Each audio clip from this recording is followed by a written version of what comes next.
What's up, everyone? We're jumping right into it. This is a post-run session. All you need is a tennis ball. If you have more stuff to roll out with, that is just a bonus. So we're gonna start with a minute on each. Actually, a minute on both feet. So we're gonna do 30 seconds per side. On this, you can go quick, or you can really put pressure on the spots that bug you. You can go all the way from the ball of the foot up into that heel. There's a bunch of different methodologies for this, but let's just listen to our body and get moving, switch sides. My left side's a little bit more tender, so I'm actually gonna slow down and really apply that pressure, pushing that ball into the fascia of my foot. All right, time is up. We're gonna transition onto the floor. I'm also gonna use a tennis ball here, and I'm gonna start around the tendon. So I'm really gonna start around that Achilles tendon, really trying to work through that muscular tissue. You can even point and flex your feet here. What I want you to take away from this session is to dive a little bit deeper into listening to your body and just exploring without feeling rushed. A lot of times when we do things, we're cramped for time or we're trying to be super efficient. I love to just set the timer for about 20 to 30 minutes and not worry about how long it takes. Now I transitioned onto the outside of the calf and I'm pressing my weight onto the ball, even using the arms here to push it a little bit more and just going back and forth, kind of just in a sawing motion. And to add even more intensity, you can try lifting the hips completely off the ground to get even more weight on the ball. Now onto the other side. Once again, I'm starting on the bottom of the ankle, going on the outside of that tendinous tissue, that Achilles tendon. One great technique to use, regardless of what tool you're using to foam roll, is to work in 1 inch increments. So I worked on the bottom inch and then I'm slowly working up about 2 inches, going for 10 repetitions and onward. I think the funniest thing about any type of foam rolling is that people will tell you both sides of the coin. Some people are like, foam rolling doesn't work, and then other people are like, yes, foam rolling does work. If it helps you relieve tension and it makes you feel better, then it's obviously a win. But for such a long time, I would kind of get into this rhetoric and try to figure out like, what is the actual benefit of foam rolling? And at the end of the day, foam rolling always makes me feel better, so it's really not that serious. Now we're about to wrap up this minute on the tennis ball. I'm gonna go and switch onto a foam roller. If you only have a tennis ball, keep on foam rolling for another 30 seconds each side. I'm gonna switch on to the foam roller.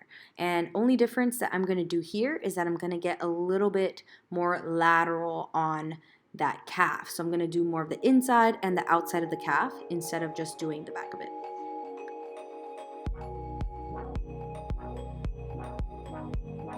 Now I'm gonna start foam rolling both calves out in kind of like a scissoring kind of motion, then switching on to the other side for another 30 seconds.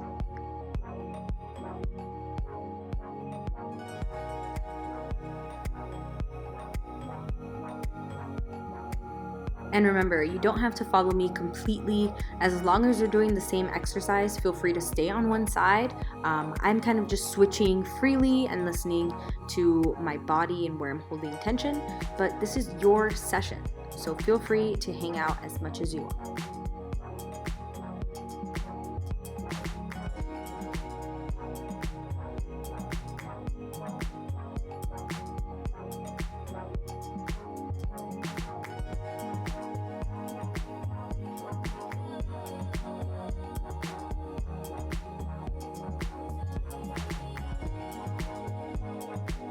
"20 seconds, and then we're going to move on to the hamstrings. So take advantage of your last bit here.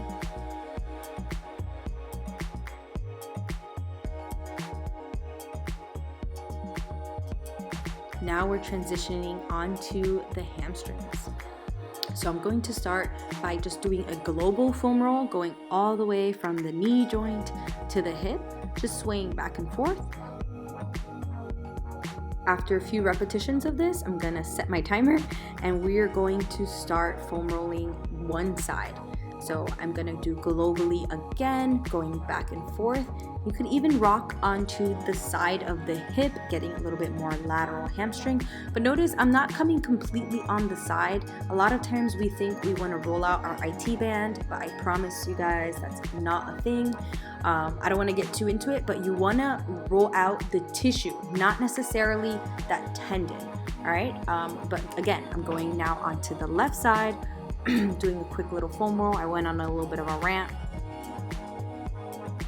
Next one we're going to do is the glutes. So if you don't have a medium-sized foam roll or foam ball to sit on, you're going to actually sit on the corner of your foam roller. And you're going to nudge the corner of your foam roller into your hip. And same thing, if you don't have a foam roller, just use a tennis ball. I wasn't lying when I said that this whole thing can be done with just a tennis ball. You can also sit here and just hold the pressure, or if you want to make it a little bit more dynamic and get deeper into that glute muscle, you can start rotating that hip in and out. You can even bend and flex the knee. If you want to get crazy, you can do a little bit of all of it. So I'm bending the knee and then rotating that hip out and extending the leg. And here's a great way to notice how I'm hooking my foot on that knee. I forgot to mention it in the beginning, but you want to make sure that if I'm foam rolling my right hip, my right leg is off the ground and I'm hooking my right foot and my right ankle on top of the left knee. I've been in this industry a long time and I promise you guys, sometimes I get confused on my left and right when it comes to foam rolling my glutes, but you're always on the side with the leg up that you want to foam roll. And we switched over to the left, so come on and join us. On my left side, I wasn't holding as much tension in the hip, so I just stayed in this static position with both hands on the ground. If you want to make it more intense, you can lean forward into that hip, kind of how I was doing on the other side.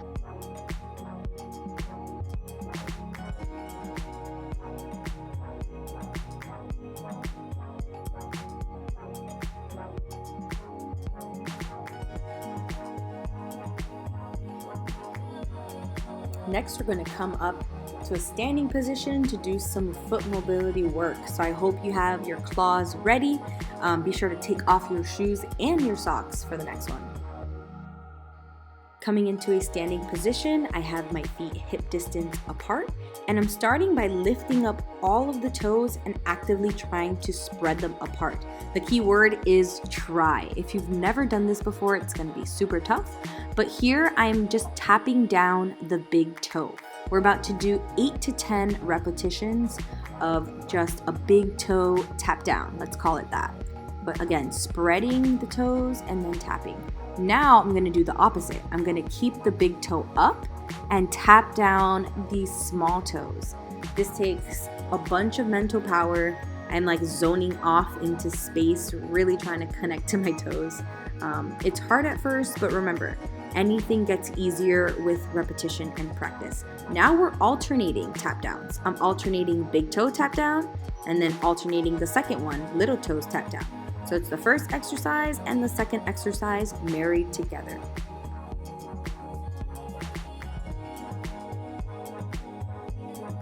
Nice work, team. Now we're coming up onto some toe rocks. So again, I'm spreading those toes, actively trying to grip the floor, and then I'm coming up onto the ankles. The biggest thing I want you to look out for is to make sure that you're not caving in on those ankles.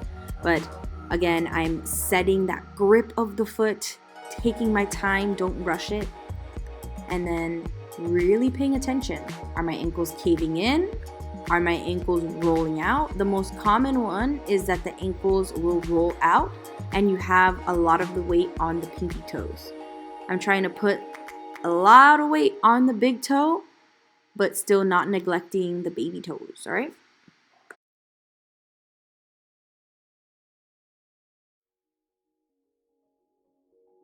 Now shake it out, give yourself a little bit of a break, and we're going to come into the next exercise.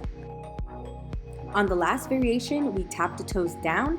Now I'm keeping my toes pressed into the earth, but I'm lifting up the big toe. If you want to make it even a little bit more sophisticated, try to lift your toe and bring it up towards midline. So drawing an imaginary line from your nose to your belly button, you're trying to touch that imaginary line with that big toe. And now the opposite. I'm going to keep the big toe pressed into the earth, and I'm lifting and spreading the pinky toes. I definitely have some work to do on these, so definitely don't look at my toes as like your goals or anything. These are just as difficult for me as they are for you, I promise. Now I'm lifting up all the toes and tapping down just the pinky toe tap downs. Then for the last one, we're gonna quote unquote play the piano with our feet. I'm trying to tap down one toe at a time from the pinky toe to the thumb. Then we're gonna roll out those ankles, rolling onto the top of our foot. Make sure you have a soft surface for these. Please, your feet will thank you. And to make these a little bit more dynamic, you can bend the knees and push your weight onto that ankle a little bit more. If you've ever moved with me before, you know that we never push into pain, but if this is your first time, let me go on a little rant for you. We learn that pushing through pain is a sign of grit, or we're breaking a boundary.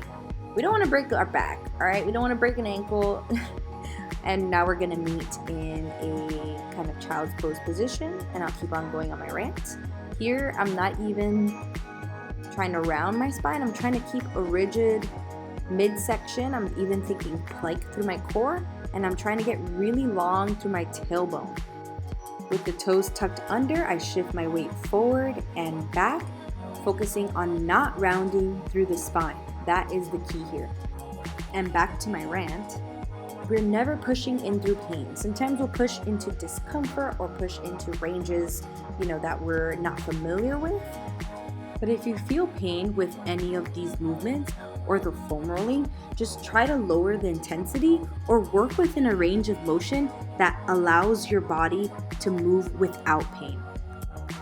Coming back to our movement, we're just shifting from this quadruped position where I'm pushing the hips back, trying to lengthen through that tailbone, lengthen through the back of the hips. I'm shifting my weight forward as I'm tucking the hips under and actively squeezing the glutes.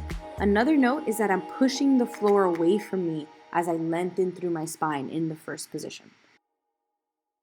For the next movement, we're staying on the knees. If your knees have any discomfort here, feel free to skip it entirely or add a pillow. You can even roll up that yoga mat. But see here, I am in a seated position and my feet are completely flat. All I'm gonna do is gently rock my weight from left to right, feeling that tension in the hips. If you feel this in the knees, you could even add a towel in between your hamstring and your calf to add some more space. Next, I'm just shifting my knees wide and doing the same motion. You can even add some more T-spine rotation here, kind of looking back and forth. And next, we're going to do a little bit of a flow motion. This is going to be on the knees as well. I'm sorry, guys. So we're going to go from a shin box into a hip extension, and I'm swiveling the legs underneath me. So I extend, swivel the legs. You could even do one leg at a time if you're new to this. But the goal here is to move those legs or the lower part of your leg just with the hips. If you're somebody that has stiff hips, hip rotation is going to be the number one thing to improve your hip health. Not just strengthening the hip flexors or strengthening one range of motion, rotation is going to be the thing to unlock your hips, I promise. So next, we're doing a little bit of a flow. So I'm going to do the shin box switch, and then I'm swiveling the knees from side to side. We can call this one a knee shin box window wiper. It doesn't matter. We're just making up names here. And then I'm going to go into a forward fold. You can be in more of a 90-90 where your knee doesn't touch the foot in front. You literally have 90-degree angles with the front leg and the back leg. And I'm just switching from side to side, going into a forward fold. And similar to the last exercise, I still want you guys to focus on getting long through your spine. Now I push the leg back and I'm going shin box switch, forward fold into a pigeon, forward fold pigeon, shin box switch, pigeon. Ooh, that's funky. Now keep playing with this flow. Only thing we're going to do different now is that we're going to transition with a straddle. It's a little bit funky. It's going to take a couple repetitions to get it. You can pause me if you need to, but same thing. We're going to go pigeon.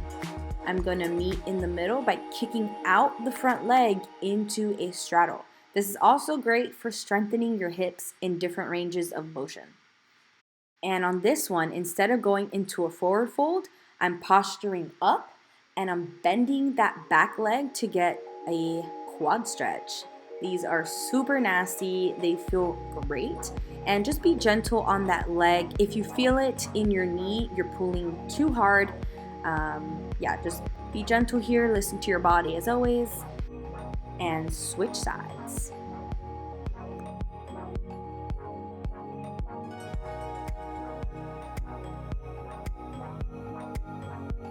For this next bit, we're going to come up to a kind of standing position and we're going to meet in a calf stretch. If you have a calf stretch that is your favorite, feel free to do whatever variation you like, but I'm pushing back kind of into a downward dog and then I'm planting that back heel completely on the ground and then I'm just swaying my weight back and forth. Feel free to kind of do a calf raise here. You can lift up that back heel, press it down actively, but then I'm shifting my weight up and I'm doing a lunging position. To transition into the lunge, your back heel is going to be elevated off of the floor and I'm pushing my front knee forward just to get a little bit more of a stretch to the back leg.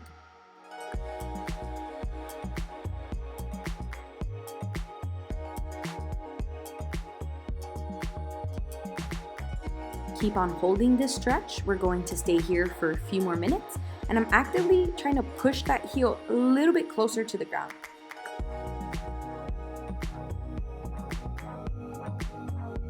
Now we're switching sides. I'm going to go to the first calf stretch variation where I had my hands planted on the ground. Remember, on this variation, you're trying to extend that back leg and put the foot completely flat on the ground. Same thing, feel free to do some calf raises. You could even play with that rotation of your hip if you want to be fancy. And transition into your lunge. Remember, the back heel is slightly elevated here. I'm actively pushing into the earth. One thing that I would do here as a form check, since I'm watching this in post, is I would try to have my hips a little bit more square. My hips are pretty square, but they're slightly rotated out. That is a compensation. So if you want to get deeper into the calf, see if squaring off those hips a little bit more kind of has an effect down that kinetic chain. And come to standing. Next, we're going to do some hacky sacks, as I love to call these. So I am externally rotating that hip, and now I'm internally rotating the hip. The key for that internal rotation is I'm imagining that my right knee is trying to touch my left hip. So you want to actually cross your knee towards that midline if you can. It's a little bit difficult to get into. Now I'm going to bring my knee up towards center and then I'm going to lift my knee out to the side, bringing it up towards noon and out to 3 o'clock. Up towards noon and out to 3. Now we're going to lift to 3 o'clock and bring the knee down towards noon. 3 o'clock and noon. I'm lifting it out to the side and up forward. Try to see if you can get this to be a smooth motion. And notice I'm holding on to my core here because I'm trying to not dance through my spine. Next movement, I turn just so you can get a better angle. I'm kicking back through the hip and up. Back through the hip and up. I'm trying to keep my pelvis tucked under and not let the pelvis dance too much here. This is a hip movement. Your spine should not be dancing here either. And same thing, kick back and out to the side. Now we're reversing it. I'm lifting the hip up, then kicking back through the hip. You're gonna get a little bit more hip flexion here. This feels a little bit more natural to me. All right, and other side, going into that hacky sack, in and out on the left leg. I was feeling a little bit rushed apparently. You can take your time. Don't feel like you have to match my tempo. I wouldn't match that. I'm totally kidding, but seriously, slow it down.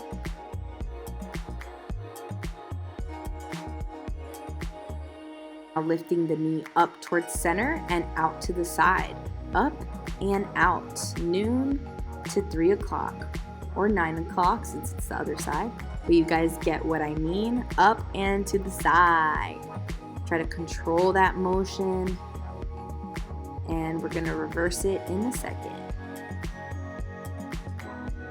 Try to find your balance. Keep going, team, don't stop. Now let's reverse it, opening up towards the side and bringing the knee forward. I love breaking down the hip rotations in a digestible way because when you learn the whole sequence, sometimes it seems like another language. You're like, what is this? And then coming back, knee forward and knee out to the side. Feel free to switch directions as needed. We have a few more seconds before we go on to the next one.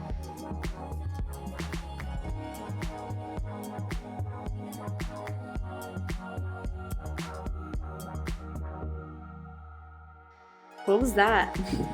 So now we're going to go back into that hip extension, coming into extension and then out to the side. On this side, I'm doing a little bit more of that circular type motion instead of being so strict. Remember, there's not really a right or wrong as long as you feel good and you're being intentful. That's what matters most. Last but not least, let's switch up that range of motion or that direction. We're going to lift the knee up to the side and then kick back through the hip. Knee comes out to the side and back. Your legs are probably on fire. Good job, team. Hope to see you on the next one. If you want more videos like this, be sure to click the like button and subscribe to my channel. You can also follow me on Instagram at Francesca Fit. Let's go.